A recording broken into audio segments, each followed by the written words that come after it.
Bom dia, meus queridos, tudo bem? Na aula de hoje vamos continuar nossos estudos sobre a Revolução Russa, falando agora especificamente sobre o governo de Lenin, beleza? Então, como a gente viu na aula passada, após duas agitações revolucionárias, no ano de 1917, uma em fevereiro, onde os mencheviques vão acabar chegando ao poder, e a outra em outubro, o Lenin acaba aí, nessa Revolução de Outubro, ele acaba se transformando no comissário do povo, no chefe desse comissariado do povo, e com isso o chefe da própria Rússia, propriamente dita. Mas como é que foi o seu governo? Assim? O ponto principal para a gente estar lembrando é que, na visão dos bolcheviques, o processo revolucionário ele vinha para chegar ao comunismo, que seria essa sociedade baseada numa igualdade perfeita. No entanto, tinha-se a ideia de antes, que seria necessário, antes do comunismo, um governo socialista, onde a gente teria a ditadura do proletariado. E o Lenin ele vai acabar fazendo essa transformação, ele vai acabar impondo a ditadura do proletariado durante o seu período no governo. Mas vamos ver como é que chegou nisso. As primeiras medidas que o Lenin vai tomar são medidas que vão estar pensando nessa ideia de uma estatização, de uma ampliação dos domínios do povo. Então, se a gente tinha a ideia de propriedades privadas, isso muito vai começar a acabar com o governo do Lenin. O Lenin, por exemplo, ele vai legitimar a posse de terra por parte dos camponeses. Já fazia algum tempo, como a gente viu na aula passada, que os camponeses vinham tomando as terras dos mais ricos, dos grandes proprietários rurais. E isso aí, depois da Revolução de Fevereiro, dentro daquela ideia da lógica do passe pão em terra, os camponeses russos já estavam com esse processo. O que o Lenin vai fazer é só legitimar isso. Ao mesmo tempo, boa parte das fábricas, principalmente aquelas consideradas de primeira necessidade para o funcionamento da economia russa, vão passar a ser controladas por comitês de trabalhadores, os comitês de fábrica, no final das contas, e vão perder o seu aspecto de privadas, de fábricas que tinham apenas um dono. Elas vão meio que passar a ser de todos os trabalhadores. Tudo bem? Ao mesmo tempo, o Lenin vai resolver, e assim, até dentro do partido bolchevique, que em 1918, após a Revolução, vai passar a se chamar Partido Comunista e depois Partido Comunista da União Soviética. Esse é o único partido permitido, inclusive, mas a gente vai chegar nesse ponto aí também. Dentro dos bolcheviques, vai ter até pessoas que vão ser contra essa próxima medida que o Lenin vai tomar, que é a saída da Rússia da guerra. No entanto, é bom a gente lembrar que o ponto principal para a população eram aqueles três: paz, pão e terra. O Lenin estava oferecendo a terra, no instante que ele vai permitir, ele vai legalizar os camponeses tomando a terra dos seus antigos donos, e ele também vai oferecer a paz. Se a ideia era sair da Primeira Guerra Mundial, ele vai sair. Por que alguns bolcheviques eram contra? Porque, a princípio, a Rússia tenta negociar com a Alemanha, que era basicamente o país que ela estava lutando contra, para uma rendição sem nenhum tipo de indenização, sem nenhum tipo de perda para a Rússia. Mas a Alemanha, que assim, ela estava querendo ganhar, ela estava prestes a ganhar, porque a Rússia só perdia no final das contas, e ela tinha necessidade de campos produtivos, então assim, a Alemanha não aceita uma rendição sem indenizações. A Alemanha exige uma indenização e o Lenin, no sentido de que ele prometeu a paz, ele vai acabar cedendo. Assim. Você tem até alguns membros do Partido Bolchevique que abandonam o partido, mas o Lenin ele vai acabar assinando o chamado Tratado de Brest-Litovsk, que toda a parte ocidental da Rússia, toda a parte oeste da Rússia, vai ser perdida, uma grande faixa de terras ali, A Finlândia, Lituânia, Letônia. Você tem uma série de países que tiveram seus territórios sendo dados ou à Alemanha ou à Áustria, uma parte até ficou sob o domínio da Hungria.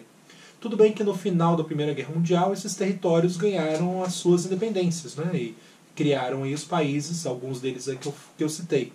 Mas a Rússia sai perdendo, e isso vai ser significativo, inclusive para a continuação, porque assim, eram terras produtivas, eram terras que tinham uma parte inclusive da industrialização das indústrias russas, então a Rússia acaba cedendo muita coisa, mas oferece a paz.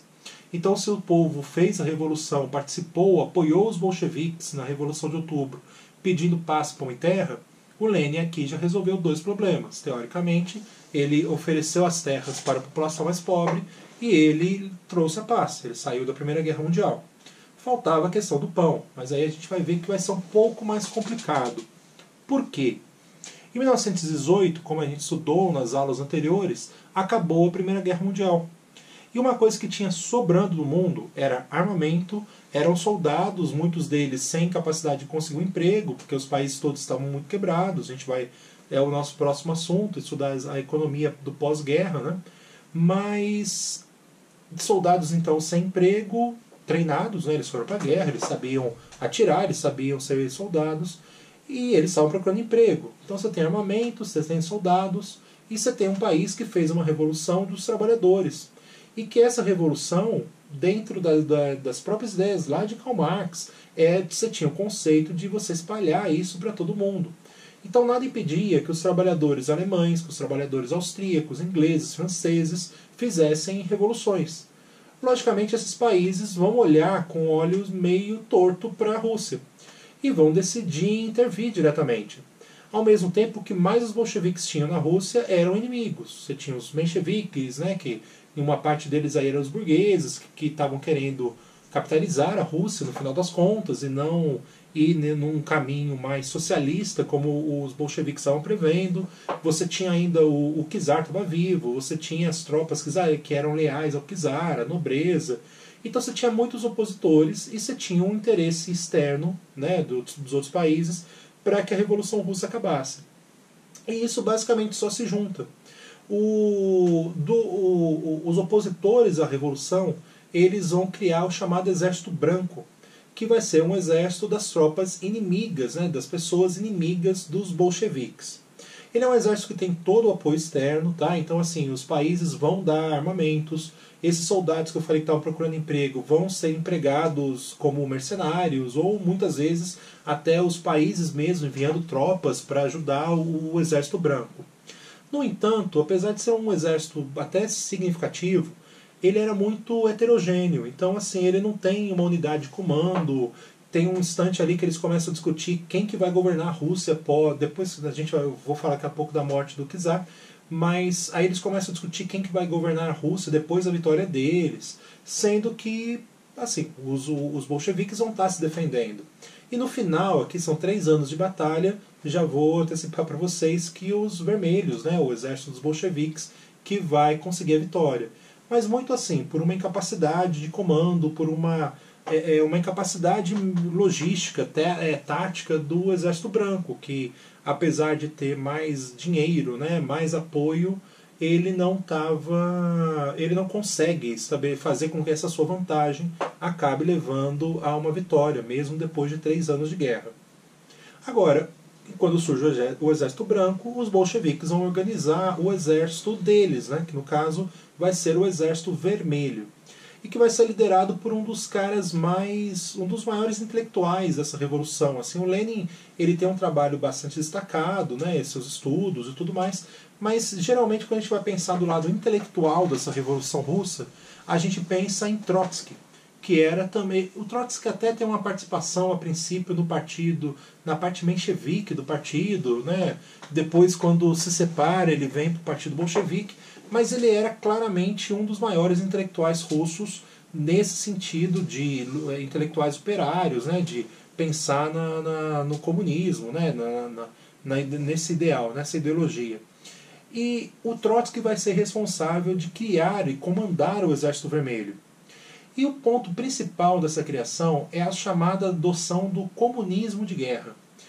O que significa? É uma ampla estatização do Estado. Estatização do Estado é redundante. É uma ampla estatização da economia. Basicamente, o Estado russo, sob o domínio de Lenin e Trotsky, né, como domínio do chefe do exército, eles vão tomar posse de tudo para conseguir a vitória. Então as terras, as fábricas, toda a produção, tudo o que for necessário para a guerra vai literalmente ser usado para a guerra. E literalmente, aqui a gente tem que pensar assim, a ditadura do proletariado ganhando espaço. Assim. Você criou uma pessoa, o Lenin, que vai ter os poderes totais, e literalmente ser o dono de tudo. Assim, o Estado acabou com a propriedade privada, passou a ser tudo do governo, para garantir que as suas tropas, as tropas vermelhas, tivessem uma chance de vitória. E, gente, depois de 3 anos, acabou sendo vitorioso. Só que isso é muito problemático, tá? Que a gente não tem que analisar que, beleza, então foi feito isso.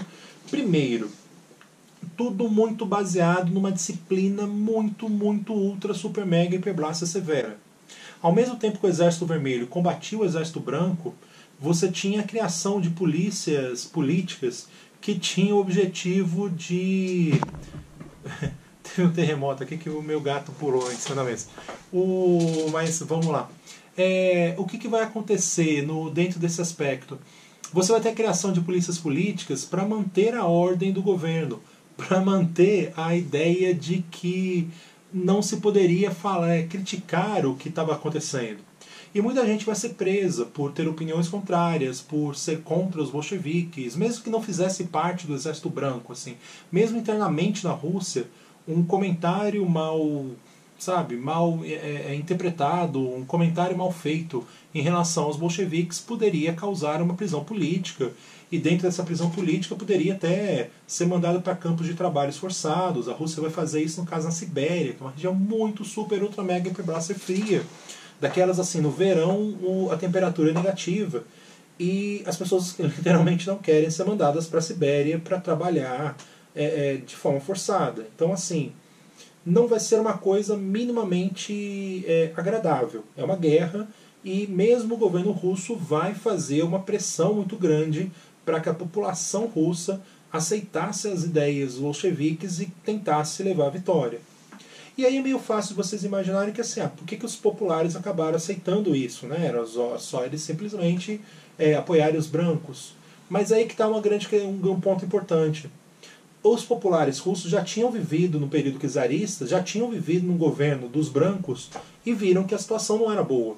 Por mais que o grupo bolchevique tivesse propondo uma coisa muito severa, uma ditadura, eles eram uma novidade e o povo vai acabar apoiando essa novidade. Então, por mais que tenha sido o período de mais fome, mais crise que a Rússia vai viver no pós-revolução, principalmente ali, assim, esse início de revolução foi muito ruim para a Rússia. E essa é a pior fase. Mas o povo aceita, o povo acaba aceitando aquilo, literalmente por conta da ideia de que é uma novidade e que pode vir a ser bom, no final das contas. Beleza? Mas voltando, 3 anos depois, em 1821, os vermelhos conseguem a vitória, os vermelhos conseguem vencer essa guerra, e vai começar uma imposição mesmo do governo bolchevique. A princípio, você tem até uma tentativa do governo de Lenin, né, dos bolcheviques, de manter essa ideia, essa ideologia da ditadura do comunismo de guerra, dessa ditadura do proletariado. Tem até algumas, como estava muita crise econômica, você tem até algumas tentativas de revoltas, né, de greves, de movimentos, até de trabalhadores, que assim, o trabalhador urbano era o grupo que mais apoiava os bolcheviques. Até eles vão começar uma certa revolta contra essa ditadura do proletariado. E aqui a gente tem um desses momentos cruciais da Revolução, né, assim, poderia ir para um lado aceitar os pedidos dessas revoltas, que era uma coisa muito mais de uma democratização, de uma ampliação da participação dos populares no governo, e não ficar todo voltado só ali na mão do Lenin, do Trotsky. Mas a ditadura, a revolução, né, a ditadura do proletariado acaba indo para o outro lado. Por mais que os trabalhadores tivessem causas que boa parte de nós iríamos concordar, iríamos achar justa, Lenin e Trotsky acabam indo para o lado contrário. A ditadura do proletariado se mantém, a polícia política ela continua atuando, essas revoltas vão ser reprimidas diretamente, vão ser calados os opositores da revolução e continua a ditadura do proletariado. Beleza? Então, assim, no instante que poderia tentar se abrir, de tentar fazer uma coisa que fosse menos ditatorial, vamos dizer assim, mas essas aspas nem seriam necessárias, fazer uma coisa menos ditatorial propriamente dita, o regime acaba adotando essa ideia da ditadura do proletariado mesmo. Mas a crise econômica continua. E para tentar vencer essa crise, O Lenin, ainda em 1921, ele vai adotar a chamada NEP, a Nova Política Econômica. A gente chama de NEP por causa do título em inglês, tá? New Economic Policy, Nova Política Econômica. Que basicamente pode chamar de NPE também, não tem problema. Mas é porque a NEP é tão mais sonoro. Mas vamos lá.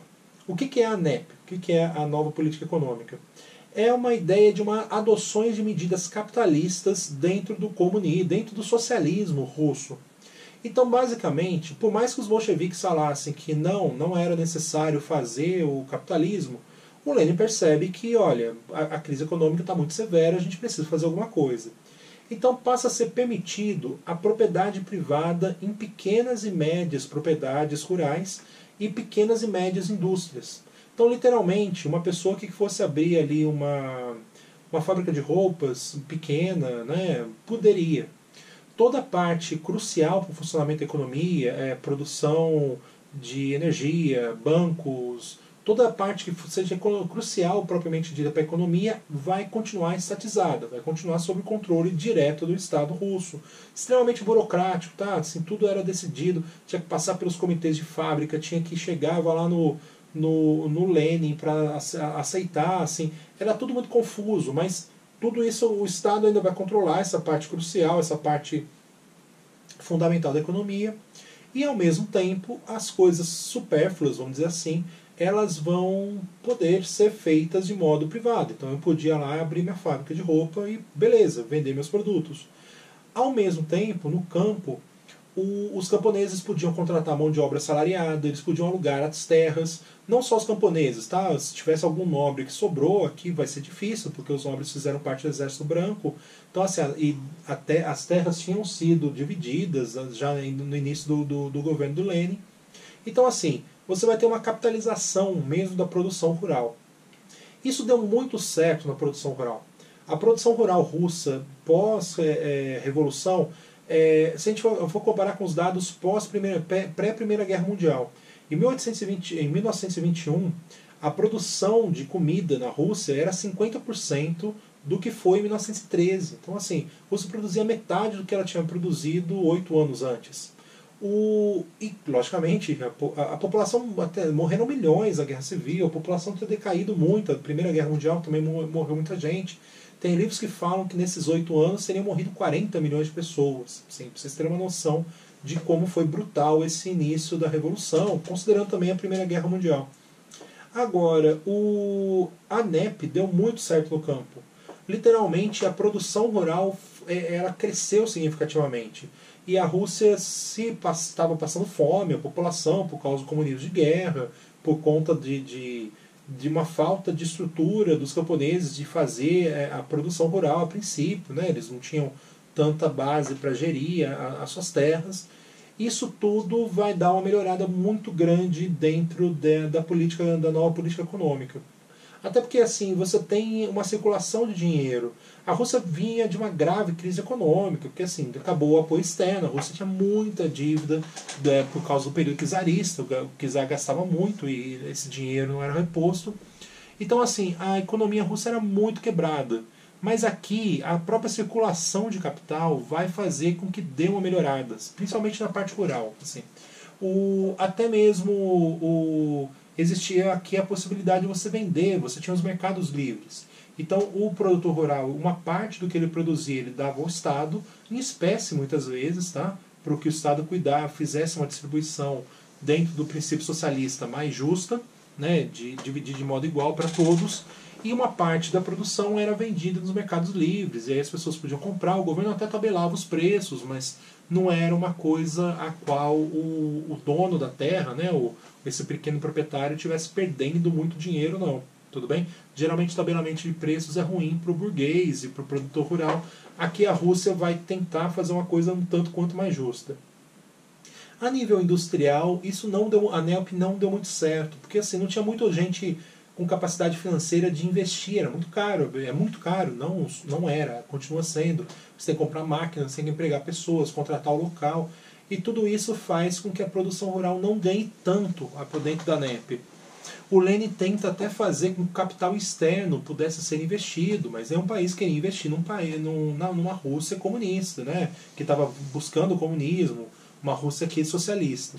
Então, na questão das indústrias, a ANEP não é tão significativa. No campo é muito significativa, deu muito certo as medidas capitalistas no campo.